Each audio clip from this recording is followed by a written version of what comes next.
Thank you so much, everyone. I would like to hand over the mic to Shivika so that we can transition to the next session.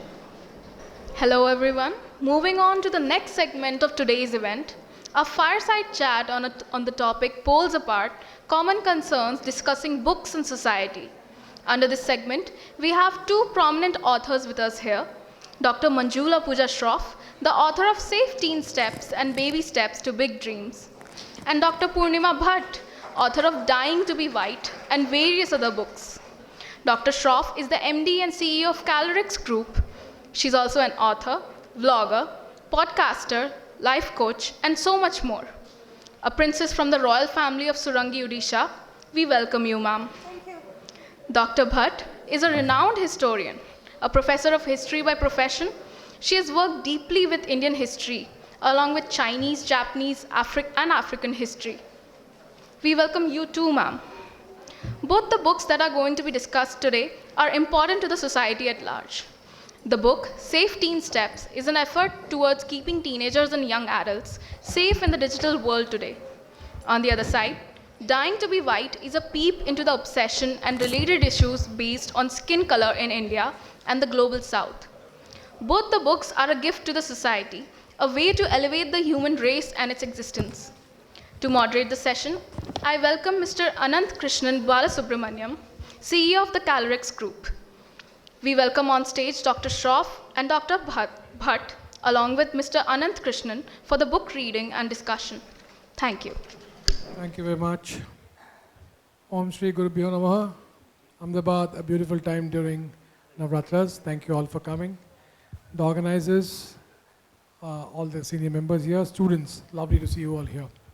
Two prominent authors, Dr. Shroff and Dr. Bhatt, both of them educationalists. One runs school and one teaches in the college. Such a graceful stage, I should say. Both the books are important to the society. One is a guide to youngsters and teenagers in the internet era. And the second talks about the ill issues of color discrimination in the society. So let's go straight away to the topic and let's hear from the authors. I take the first question to Dr. Shroff. Thank you for coming down, Dr. Shroff. It's a pleasure having you here always. Dr. Shroff, you had come up with a book on parenting. It's called Baby Steps to Big Dreams about a year back, which happens to be the #1 bestseller in Amazon. And it also happens to have been launched by the President of Mauritius. And it also happens to have been the only book to have been ever toured into a United Nations conference. And you kind of attended 3 conferences thereafter. And within 1 year, you have come up with this beautiful book, Safe Teen Steps. First question, what is the context of this book? Second is, how did you really bring up this kind of a bold book? So, first, I'm very glad to see students. Let me set the context for you. I was in Delhi attending a seminar, and the director of the National Book Trust said this, and I sort of wrote it down in my diary. Said that every time there's a book fair, every time there's a literary festival, ask students to attend. Let them experience that world. Because sometimes students are either doing textual reading, which is their textbooks, or doing digital reading. Let's not even go there. We'll talk more about it. So in a nutshell, the whole literary world and the beauty of language and words is lost to young minds. So by bringing you here, by having you witness, experience, talking to authors, looking at books, looking at publication and all of that, we're hoping to open your minds a little bit more in that direction. Having said that, in the morning we were talking about how important it is, how important literature or books are to society. And I want to build that little context one more time. Every author who writes brings in their own experience. It may be a stray incident, it could be a lifetime of work, it could be something that stayed with them, something that nags them, something that they feel strongly about, and then they write. So it begins with a life experience. And once an author puts it down in a book, it starts to impact society. So when I wrote my first book on parenting, it was time to talk parenting. Because as I'm beginning to say, there's a huge digital divide between students and children and parents. You are digital natives, and parents are digital migrants. Right there, there's a communication breakdown. And it was important to address that. So I'm not surprised that Baby Steps did well, just because the time was right. And everywhere that I went, you know, talking to people and bringing them on board on parenting, there was this concern that teenagers spend so much time online and not necessarily being safe online. So it was important to address that, and therefore this book, which is purely about digital safety for teenagers. Fantastic, fantastic. Ma'am, I have a lot of questions for you. We will definitely dwell very deep into the taboo topics which this book has covered in detail. Before I go there, Purnima ji, a senior author. Purnima ji is from the US and she's a historian by profession. She teaches in the university there in US. Ma'am, you have written this book, a very unique title, I should say, Dying to be White. The obsession to be white in India and global south. So, for all the youngsters here, when I was to get married, so my mom said, "Isko koi ladki dega kya?" And I asked my mom, "Why do you say so? Itna kala hai." So, I mean, I can relate to that, ma'am, for the benefit of everybody here. I'm married and I'm happily married. So I did have a wife. Of course, usko bhi kala rang se pasand nahi hai. I mean, that's a different thing. She says I'm wheatish, right? So that's the word that she, puts it. Ma'am, whiteness of skin, the skin tone, is associated with beauty, success, highness, richness. We have the princess from the royal family of Shivangi Thankfully, here. I'm fair. And look at the fairness that she is, Oh God. exhibiting here. I mean, she's that fair. Unke samne hum log, but we feel very deprived of skin tone. So, so in such a case, this book is very rightfully come today, right? To write this kind of a book, you need to have a lot of love for skin tone issues, right? So what prompted you to write this book? Okay, that's a very tough question. First, I want to share with you what the book looks like, because when it just came about 2 weeks ago, and this is what it looks like. Thank you very much. When it arrived, I was as excited as a young schoolgirl, because of all the books I've written, it's the cover of this one that really excites me. Now, the title of the book is Dying, it's in quotation marks, Dying to be White. The obsession with fair skin in India and the global south. Now, why is dying in quotation? Because I realized over a very long time working with Indians, I taught at Delhi University and then went to the States and have been teaching there, not just in India, and we'll talk about that, but elsewhere in the global south also. Young girls, young women, but not just females, also young men, as you probably will tell me, are craving, are itching to be fair-skinned, okay? And that you will understand better than I do. You go to the matrimonial ads and you will find on Saturday and Sunday newspaper, wanted, fair and beautiful bride. The suggestion here, which sort of is annoying, is that beautiful is equated with fair, okay?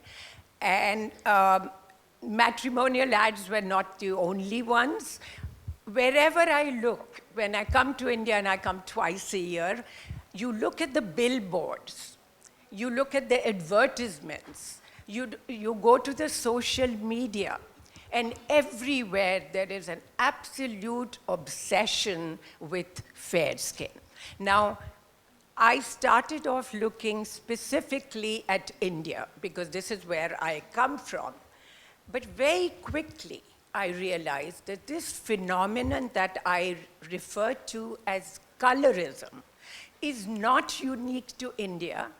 If you go to South Asia, Pakistan, Bangladesh, or the countries of Nepal, and then you move to East Asia, to China, to Japan, to Korea, and Southeast Asia to Thailand and Philippines and Indonesia, and then all the way to Australia, you will find this obsession with wanting to be fair.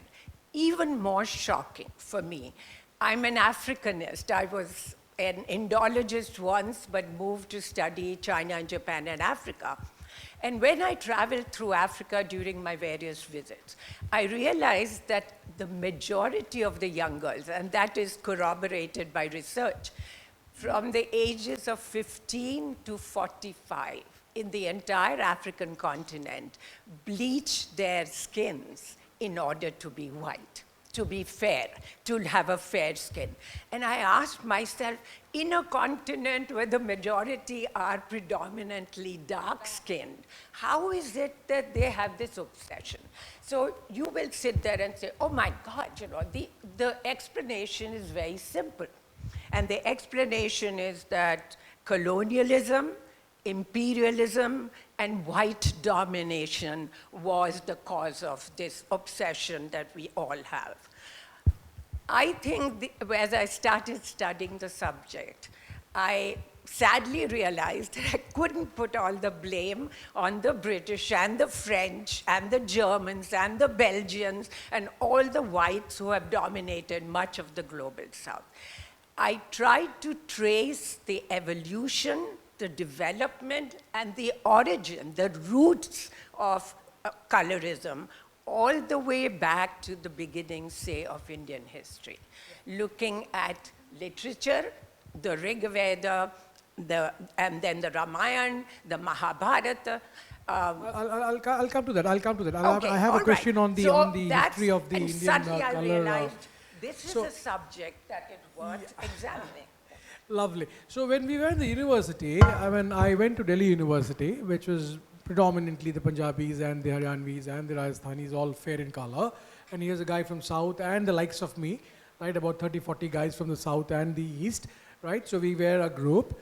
And of course, discrimination did prevail across country in those 30 years, 35 years down the line. So we used to use a product called Fair and, right? Lovely. So, so of course, after 3 months, you get to know that it's not going to work. So we wrote to the company, and somebody said, "This is a ladies' product. Why are you using it?" So we represented to the company. Why can't you make something for female, right? So they came up with something called as Fair and Handsome, right? I really don't know to what level of handsomeness that I carry today, but nothing really worked. Right? My skin just tanned further. Right, so better to stop using all that. So I'll come to that again. But before we go there further, coming back to Dr. Shroff, this book, a very, very powerful book, right? This deals with major taboo topics which neither the student talks about, the parent talks about, or the teacher talks about.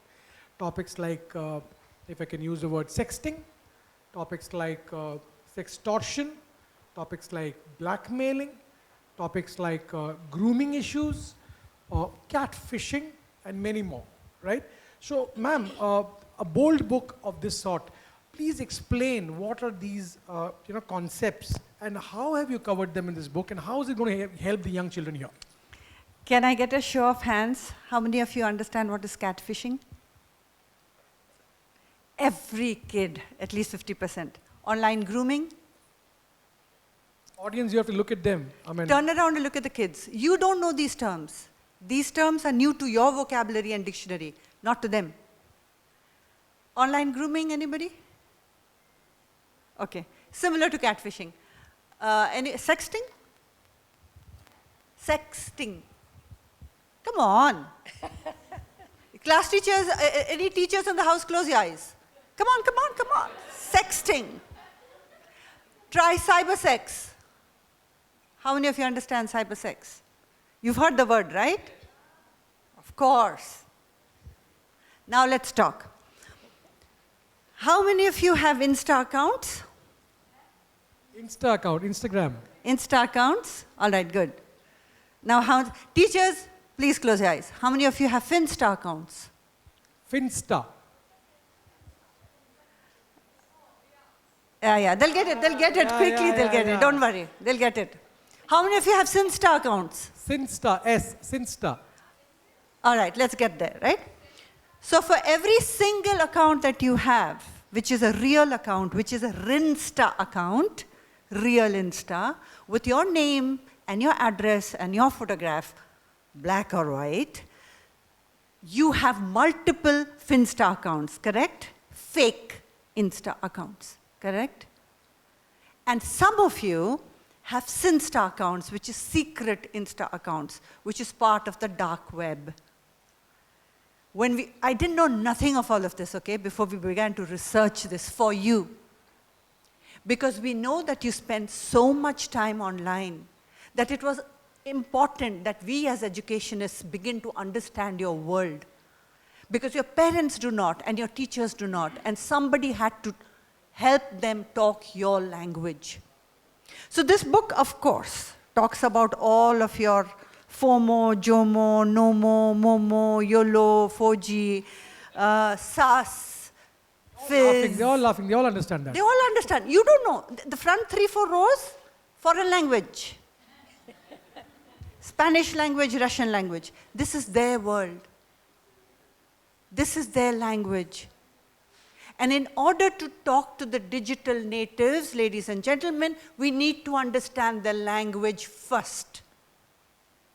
We need to communicate with them. For that, we have to have common language, जो कि नहीं है आज. I want to illustrate just one, because everybody understands catfishing, right? Catfishing is when a predator is a person hanging out on the net with a Finsta account, with a fake ID. They appear like your friend, because you don't know them, right? They can use a fake photo, fake age, fake address, everything is fake, just like you have Finstas. So they are hanging out on the net with the intention to harm. They are professional predators. Most children do not have anybody to talk to because of nuclear families and parents working. And on the online, sometimes you're playing a game and the conversation starts there. In the gaming, somebody will say, oh, you played well, or you got this score, or you got that score. That's how the friendship begins. And then suddenly you begin to feel you have a friend. And this is the friend who wants to know everything about you. You know what he's doing? Catfishing. He's hooking you. And very soon, you're beginning to share data with them. Everyday basis, you're chatting, you feel understood for sure, because they could be 3 times your age, just posing to be your friend at your age.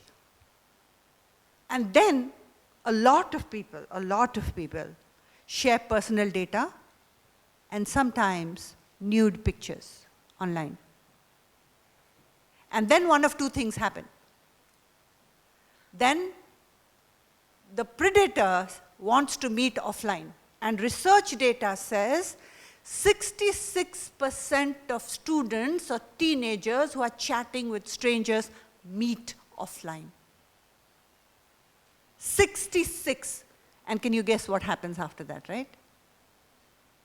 And if you disagree to meet offline, blackmailing will start. That's what he referred to as sextortion. Why? Because they have nude or compromising or confidential data about you that they will misuse or threaten to misuse until you give in to their demands like, continue to talk to me, come and meet me, etc., etc., etc. So catfishing can go the final mile, which is very dangerous. Now, it is impossible to tell kids not to go to the internet. It's a whole world. If anything, internet is going to become more and more invasive. So it was only necessary that we teach you how to stay safe, how you can navigate your world without falling prey to predators, without being groomed and not even knowing that you're being groomed.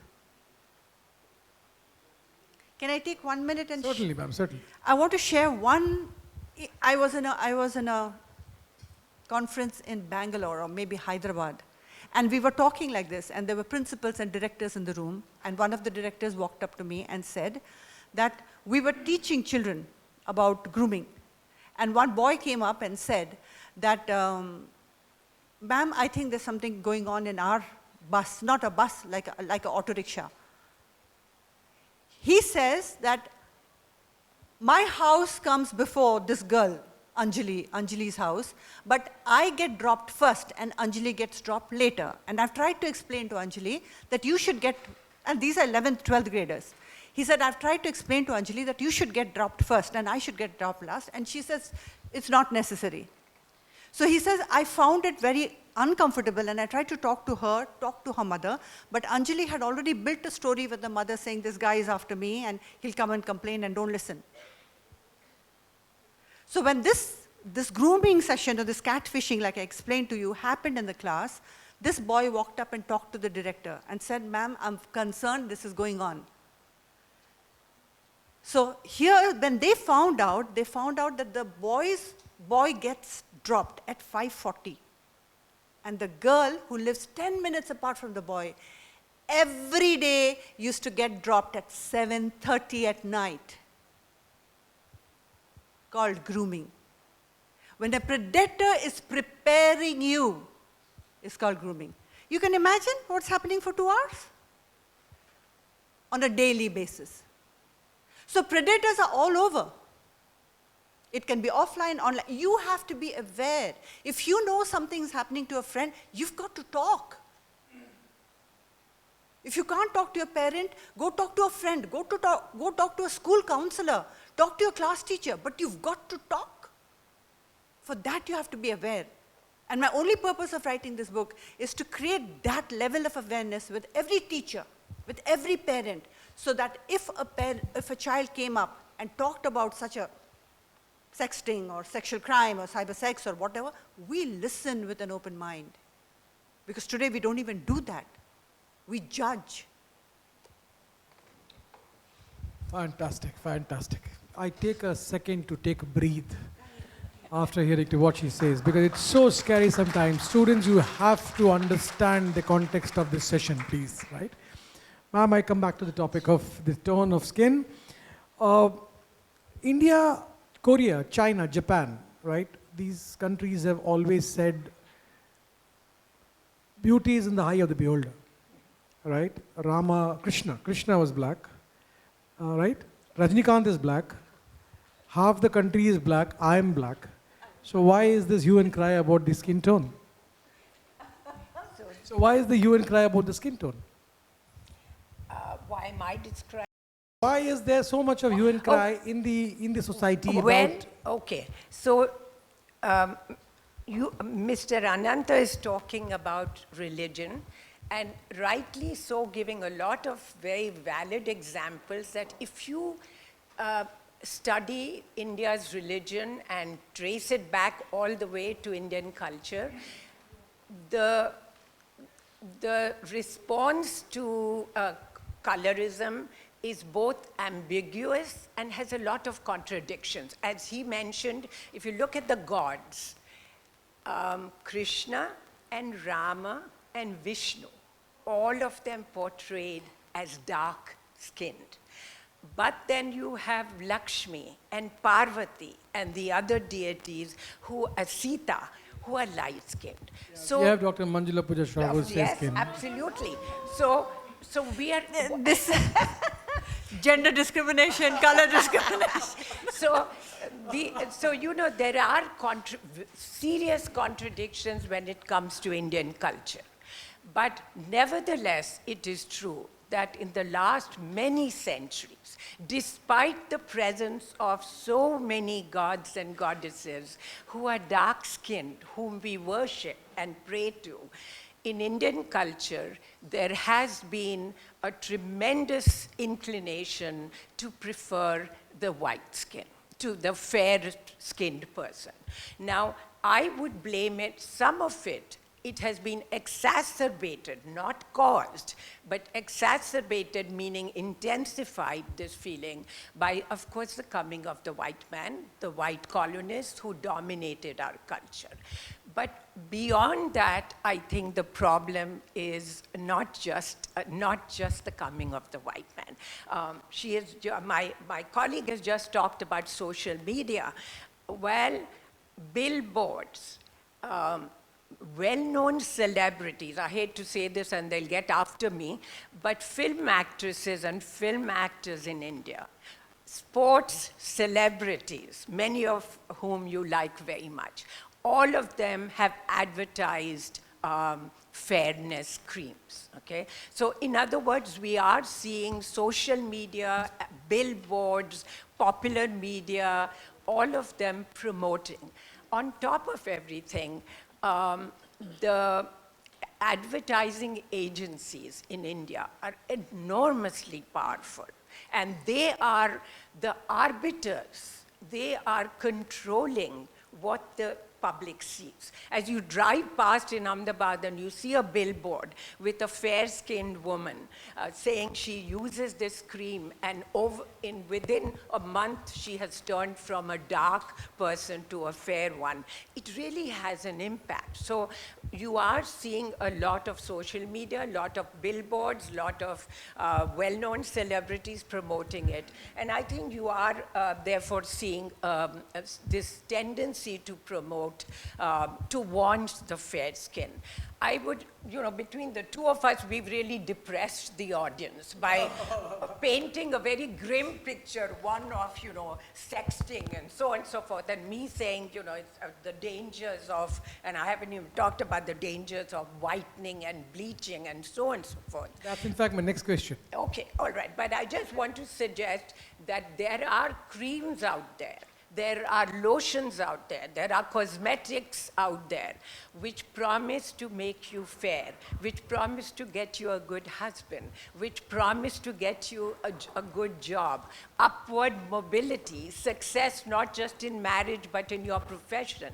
But all of those are really geared towards selling a product. And that product, incidentally, is extremely, or can be, extremely harmful, and that very few people know. Skin disorders, cancer, kidney failure, liver failure, and when pregnant women use some bleaching skins, the children born to them are sometimes deformed. So the dermatologists will tell you that this is a dangerous practice. And we'll talk about, Lovely. Incidentally, 2014, I think the Indian government woke up to this problem, and I think they have banned direct advertisement of fairness creams and fairness products.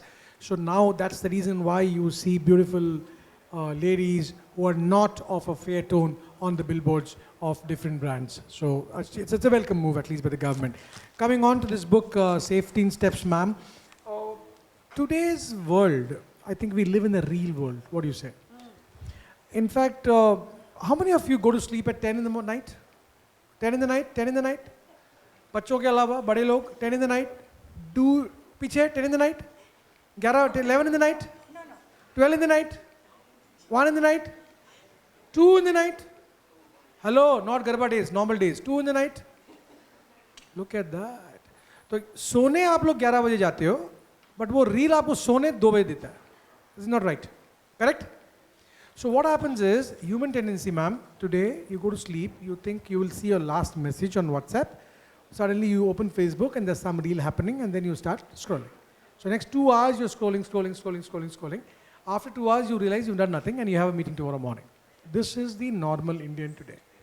Ma'am, अगर एक normal Indian ऐसा है, इन बच्चों का क्या हाल होता होगा? Indian नहीं, everybody is like that. Of course, अब मैं in the Indian context में बात कर रहा था, of course across the world. So ma'am, real life में आने के बाद ये youngsters कहीं ना कहीं अपनी identity खो नहीं रहे आज की डेट में? So, the book has a chapter called Relomania. First, you have to understand this, right? Like she rightly said, that the product at the end of the day that promises you everything, if you turn fair, your life is made and sorted, is somebody selling something to you. Same with reels. Same with reels. In India, TikTok got banned. In the rest of the world, it's still working. But you know what? TikTok got the formula right. They started the reel mania, right? So they got the 60-second right. They also got the the video is more sensory than a still picture, or even if it is a text or picture. So they got two things very correct. A, the short attention span. Two, the AV material. And third, even the scripting was such that in 60 seconds, it'll give you some short message or entertainment. Then the platforms adapted to what they call an infinity scroll. Even before you touch it, the next one starts playing. It's called autoplay. You don't have to tap it for it to play. It's on autoplay. So why do the platforms do that? Because the more the eyeballs, because this is all sensory, the more the eyeballs, the more the advertisement. Somebody's always selling you something. And you, all adults, are losing precious sleep and falling prey. Now I'm going to come to two things. One I want to take off from what ma'am said just now.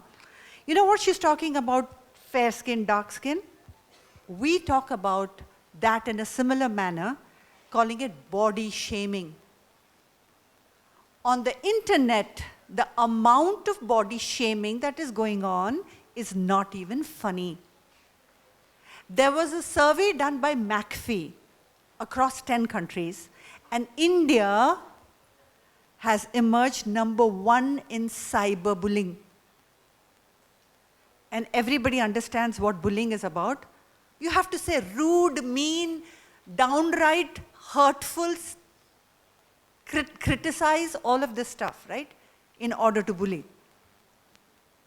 So if India is #1 in cyberbullying, cyberbullying is of two kinds. You're bullying the other on looks, color, look, what you wore, weight, all of that, right? Body shaming. And body shaming happens very early. A kid who's like 10 years old, 11 years old, not even old enough to understand himself, herself, is being body shamed. And by their own colleagues, by the way, by their own friends. Empathy in our classrooms in India, it's sad. We do not have empathetic students. We are a country of people who love to bully each other. Even at the cost of, making people depressed. The facts are facts. If the statistics say that India is the cyberbullying capital of the world, what can you and me do about it? We are all contributing to it. So the other question that he asked on how do you then probably have an identity crisis? Remember the Sin-Star count, everyone? What's the Sin-Star count? Secret Insta account, Look correct? at that. None of us remember. They all remember it. They all remember. Fantastic. They just didn't know the word. They knew what's going on. You all remember dark web also, right? Yeah, so it's part of that. So on the dark web, anything goes, correct? Because there's no identity. But the fear is you believe there's no identity. On the internet, there's always footprints. Somebody can track you if they want to. Whether it is a fake ID or not, in Insta, you have to start with a real ID to go to the fake ID, right? So there's always footprints. That's what kids need to know. Number two that kids need to know is sexting. What is the meaning of sexting? Texting which has sexual, implicit or explicit material is sexting, correct? Sexting is a criminal offense in India.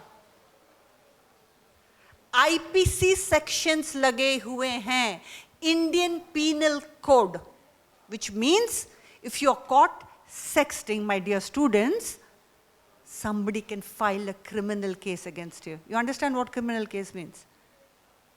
It means quickly going to jail first, till somebody gets you out on bail.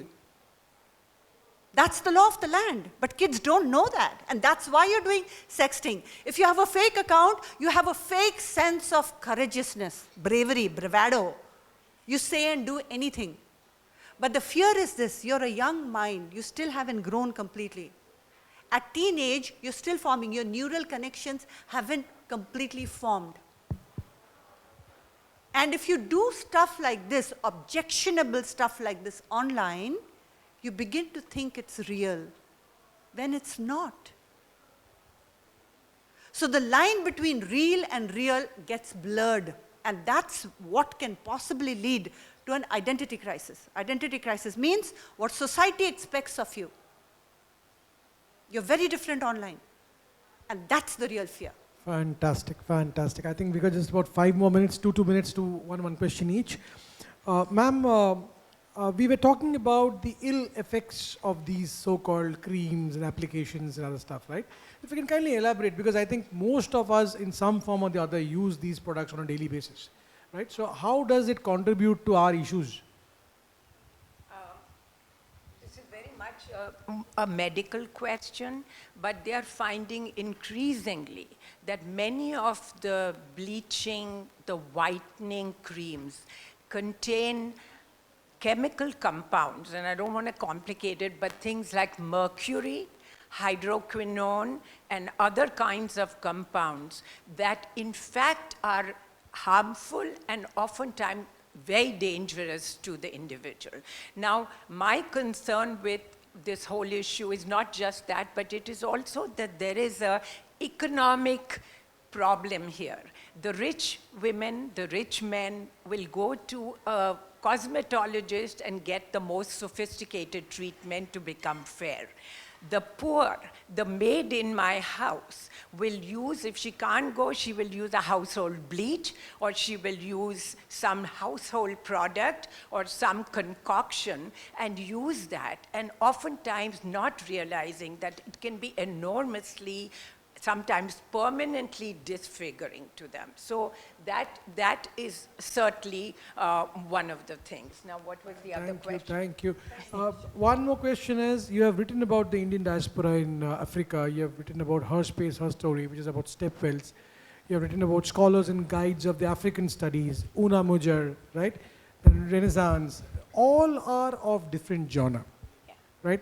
This is again a different genre. Totally. What is next in cards? What is next? I'm just recovering from this one. Right.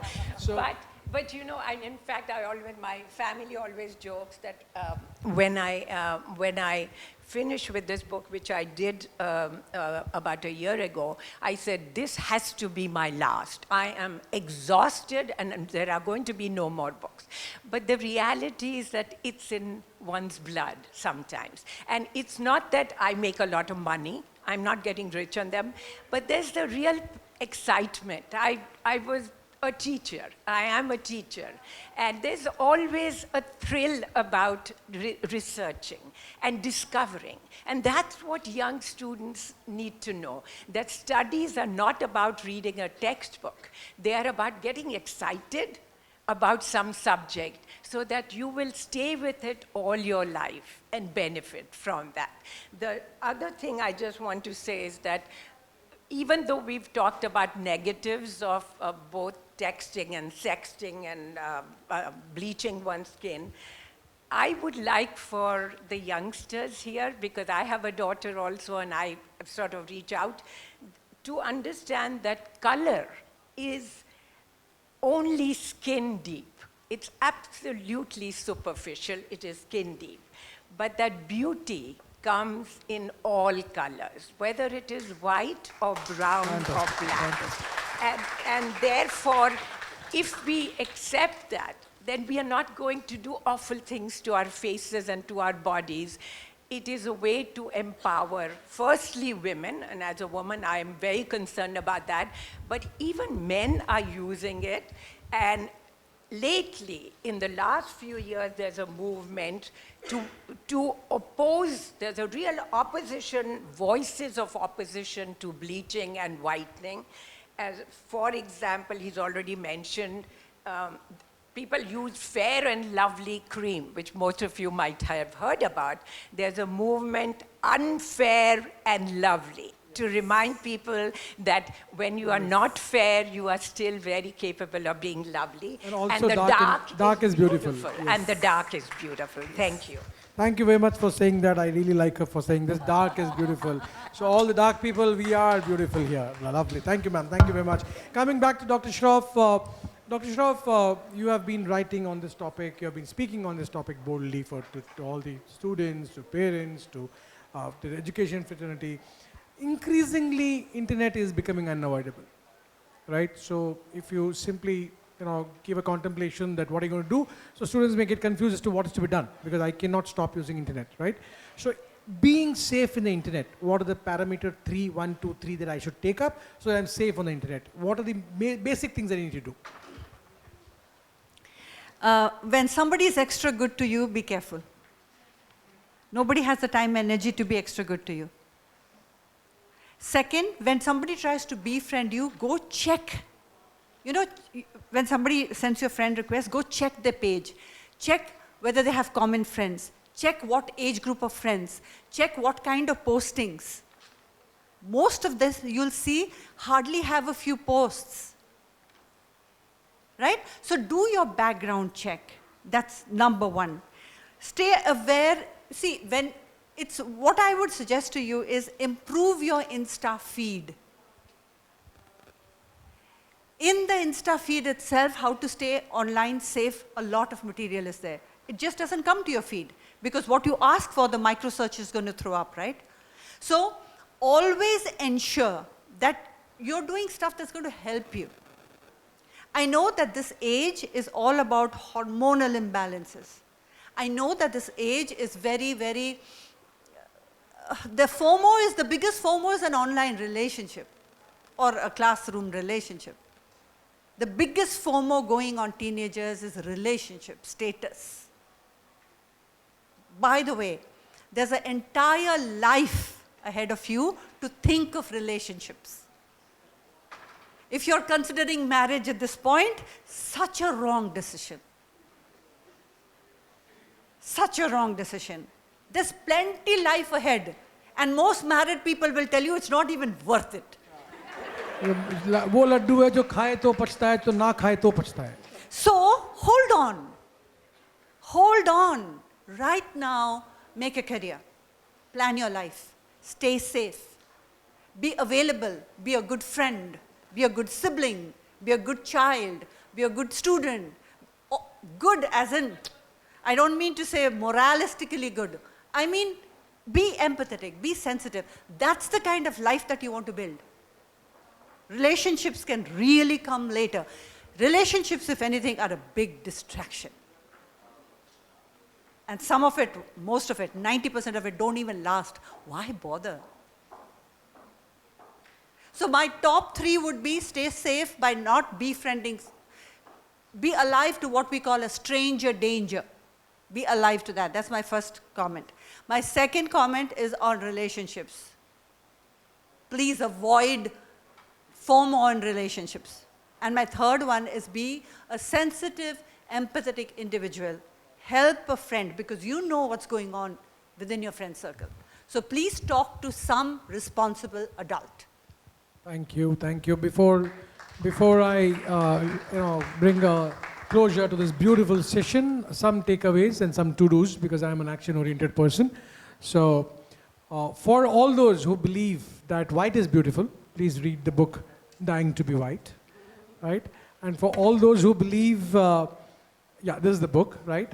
Ma'am has got a copy today, but then it'll be very easily available shortly, right? So, and for all the, just 30 more seconds.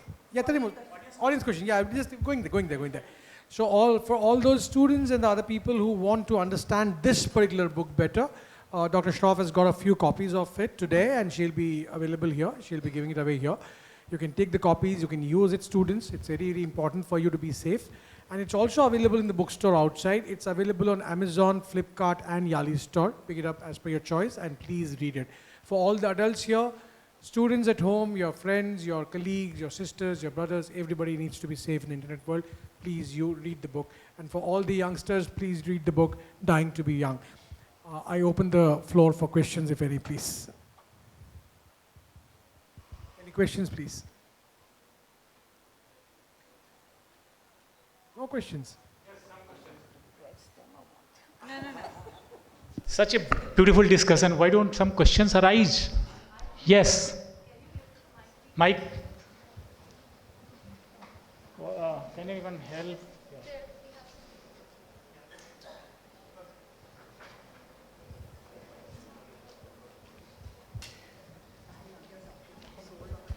Yes, please speak. It's working. You're audible. Yes, you are.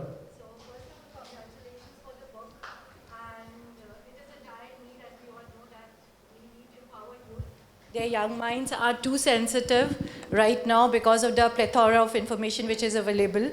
So it is a right time, right book launched. But I have a question. I am a life coach, Ranjana Tripathi, and I have been working on this project where I want to empower young minds and to make them empowered in such a way that the rejection, failures, or anything which is available freely should not distract them. But there is a struggle when I try to put this in the mind of schools and institutions. So why does the school and institution not put it as a compulsory session, just like the normal school syllabus? This is my question. Thank you. I happen to be from the school, so I understand how it works, and I can probably tell you why it can't be done. Because you follow a certain syllabus, right? So if you're following an IB, IGCSE, ICSE, whoever you're following, you've got to finish syllabus. But there are life values, moral value classes, there are life skill classes where things like this can get discussed. And more we are beginning to tell everywhere that we go, pick up a book like this, anything of a similar material, tell your counselors, pick up a chapter, start reading with the students. Because most books who are written like this, at least this is like a guide. This is not really like a textual literature book. This is like do it yourself. So read the chapter, read the case studies, pick up the learnings, do the activities. It can easily be done, but it cannot be mandated. Mandated has to come from the syllabi. It has to come from the boards. I hope I've answered that question for you. Yeah, thank you so much. But still, I would request you people, like, you should be thinking on this aspect. Ma'am, Thank you. we'll meet in my office. Yeah, I'll definitely. Some Thank more, you so much. one or two more questions, please. Quick. Yes, that young girl here. Mike.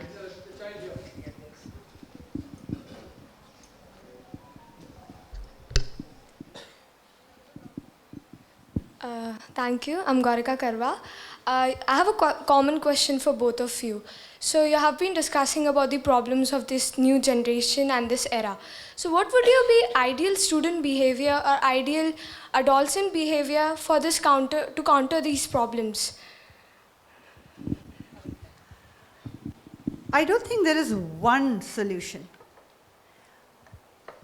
It's be yourself, be authentic. Know what you have to do in the day. You know that. You're born original. I'm not going to sit here and ask you to duplicate somebody or copy somebody. That's not the idea. Be who you are. Just be proud, just be self-confident, just feel self-esteem. All of the stuff that is going on online, all of this, body shaming, etc., puts your self-respect and self-esteem at stake. And that's a big cost for us to pay. The internet today, and you have to understand this, the internet today may be a boon for economics, but the whole world has realized that the student fraternity is actually at risk because of the internet. And world over, there is already this whole talk starting where Australia is doing social media age specificity, where America is banning smartphones. The parents' argument is, we need to stay in touch with our students, so you have to have a phone. So they are bringing the brick phone back without giving the smartphone. Don't spend so much time on the internet, especially wasting your time. You know that. And I'm going to tell you, it's not just the psychological, emotional damage that it does to you. There's also biological damage.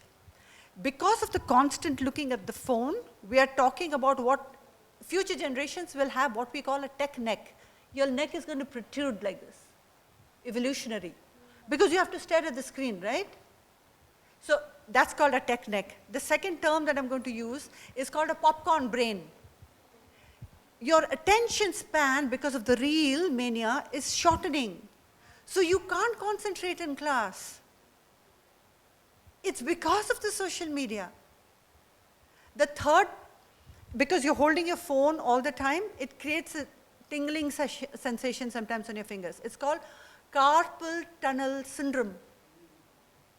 And most young kids have now started to have spondylitis, backache.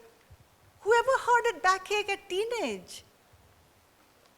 So there are actually biological issues, psychological issues, emotional issues. What is the benefit to students? I still don't know.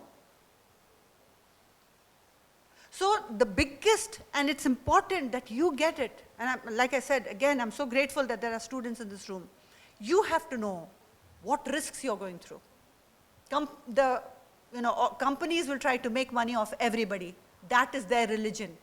Governments will respond at a later date. Laws will have to come for student safety. But the earlier that research comes and we've started to talk, why not adapt behavior? So to answer your question, be you, and please restrict real time. Restrict smartphone time. You'll be a happier, healthier individual. With that, ladies and gentlemen, thank you very much. Thank you. Thank you, ma'am. The authors are here. The book, I think, Safety in Steps, ma'am is carrying a few copies. In fact, ma'am, I think is also carrying the previous book, which is a book on parenting. So the parents, please take both the books. Children, if you want to take the safety in books, please take it and make use of it. Anybody wanting to buy it, it's available outside. It's available on Flipkart, Amazon. And ma'am, when is your book going to be available on these platforms, Flipkart and other place? Very, very soon the book, the Dying to be White is also going to be available there.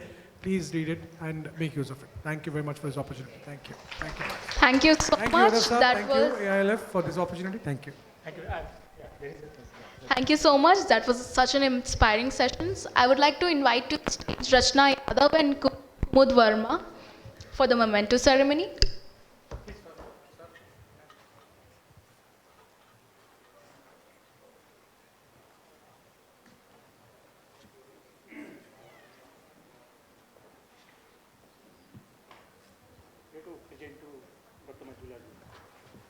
First and foremost, I have to tell you, what a fantastic performance. Fantastic. Thank you so much. So lovely. What a lovely Rachna. Yes. You are so good today. Come in the front, please. Bring those people. Come present to